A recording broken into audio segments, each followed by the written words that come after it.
Bismillahirrahmanirrahim. Alhamdulillahirabbil alamin. Allahumma salli wa sallim ala sayyidina Muhammadin al-amin wa ala alihi wa sahbihi wa barik wa sallim ajma'in. Amma ba'du. Di antara himmah atau semangat beliau dalam menuntut ilmu sangat luar biasa. Pada suatu ketika di kampung Melayu terjadi banjir, padahal waktu itu Guru Sukungkul radhiyallahu an mau menuntut ilmu kepada Tuan Guru Haji Syarani Arif, kampung Melayu. Tapi Guru Sukungkul radhiyallahu an tetap pergi menuntut ilmu ke kampung Melayu walaupun badan beliau basah. Dan jikalau Guru Sukungkul radhiyallahu an berniat pergi menuntut ilmu, maka saat di dalam perjalanannya itu siapapun yang meminta untuk mampir selalu ditolak dengan lemah lembut, dan beliau terus saja menuju kediaman guru yang akan didatanginya. Dalam hal mengajar mesti harus berbaring karena sakit yang melemahkan tubuhnya.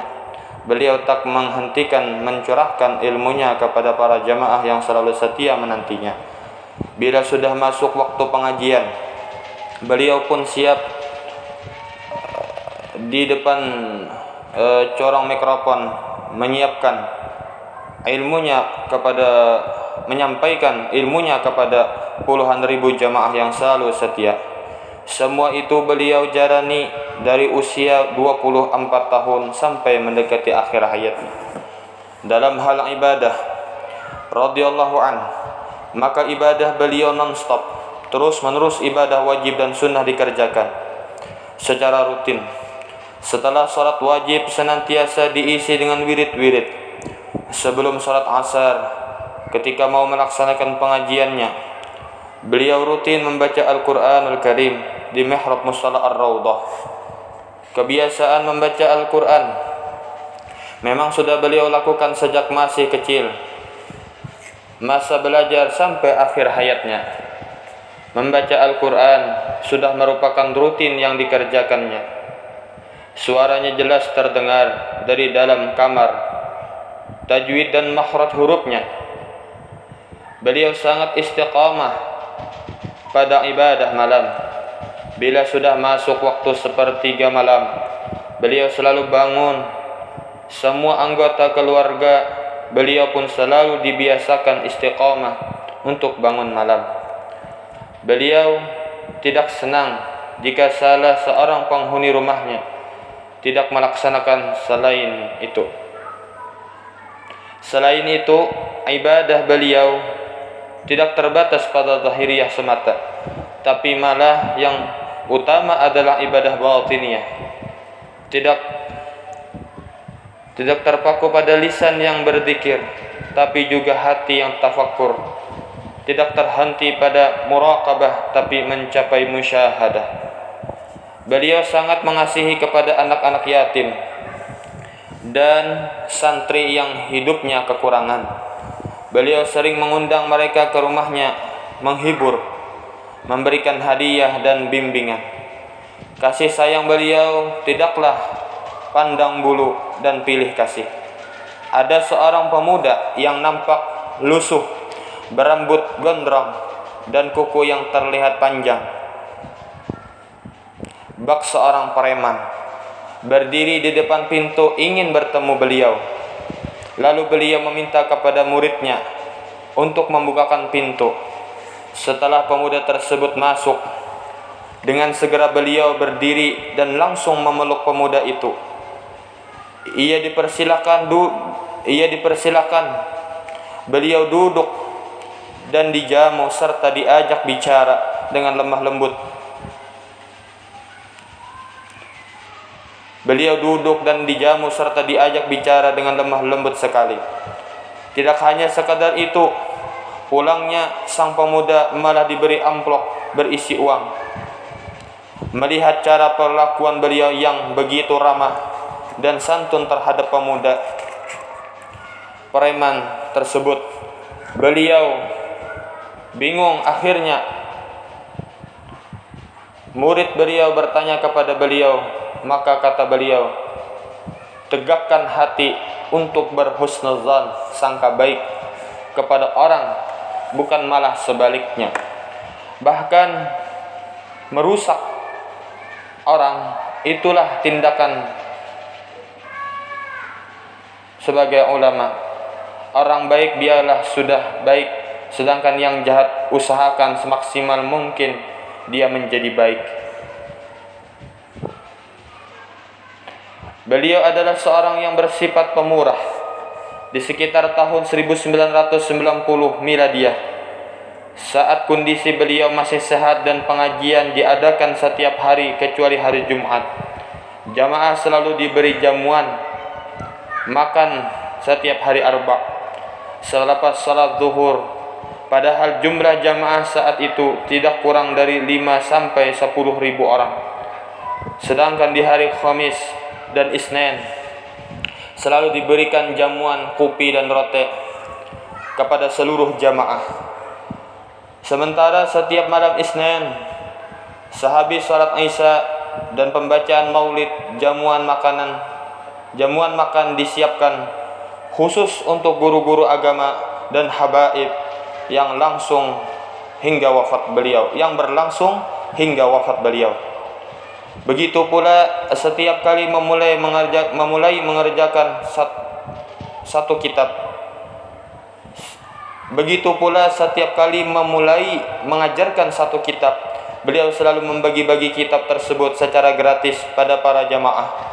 Beliau juga sering menyumbangkan hartanya untuk masjid, musalla, pesantren, dan maqam kubah orang-orang saleh. Beliau adalah seorang yang bersifat hilim, tidak pemarah. Sifat tidak pemarah yang dimiliki beliau adalah sifat yang sudah melekat kuat, sifat yang membuat orang lain akan merasa takjub dan heran. Apapun yang menimpa diri pribadinya senantiasa dihadapinya dengan senang, sekalipun dalam menghadapi orang-orang yang hasad kepada beliau. Beliau tidak membalas terhadap orang-orang tersebut, malah memuji orang yang memusuhinya. Perlakuannya lebih lemah lembut dari biasanya. Beliau adalah seorang yang bersifat sabar. Semakin dekat seseorang dengan Allah, semakin besar pula ujian yang diterima. Seperti bersabda Rasulullah sallallahu alaihi wasallam, "Idza ahabballahu 'abdan ibtalahu wa ashaddukum bala'an al-anbiya'u tsumma al-amsalu fal-amsal." Artinya, apabila Allah mencintai akan hambanya, niscaya menguji Allah kepadanya. Yang paling besar ujiannya adalah para nabi, kemudian orang yang di bawahnya, kemudian yang di bawah mereka. Di masa sekolah beliau pernah dipukuli atau dikeroyok dan dijadikan objek ejekan kawal-kawal sekolah. Di masa mengajar, berbagai fitnah keji kerap menyerangnya dan rumah tangga pribadinya sendiri. Sering dijadikan gunjingan oleh orang yang hasad dan dengki. Lebih dari itu, tentu saja kesabaran beliau jelas sekali tergambar kala menjalani hidup dan kehidupan di masa miskinnya. Ketika menderita sakit, beliau tak pernah mengeluh, apalagi sampai mengadu. Gangguan fungsi ginjal beliau sudah berlangsung sejak tahun 2001. Dan di tengah menderita sakit ginjal tersebut, ibunya yang bernama Hajjah Masliyah, yang teramat beliau kasihi, meninggal dunia. Namun demikian beliau tak pernah menunjukkan kesedihan kepada orang di sekitarnya. Beliau justru selalu menasihati dan menghibur keluarganya agar jangan menangis. Dalam suatu pengajian, beliau menjelaskan tentang sabar.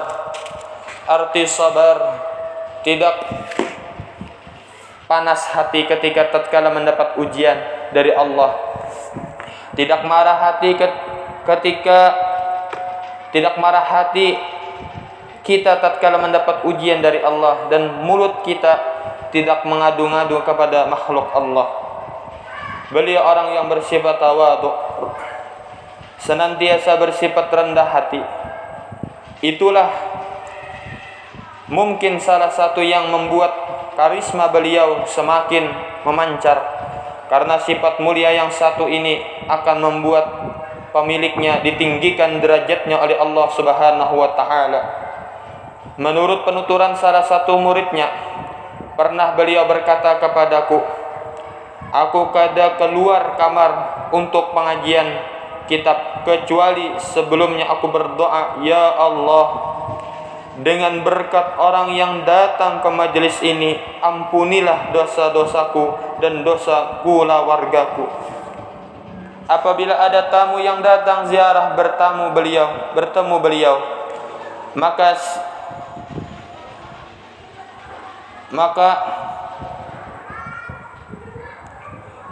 maka sia-sia air yang diminum oleh maka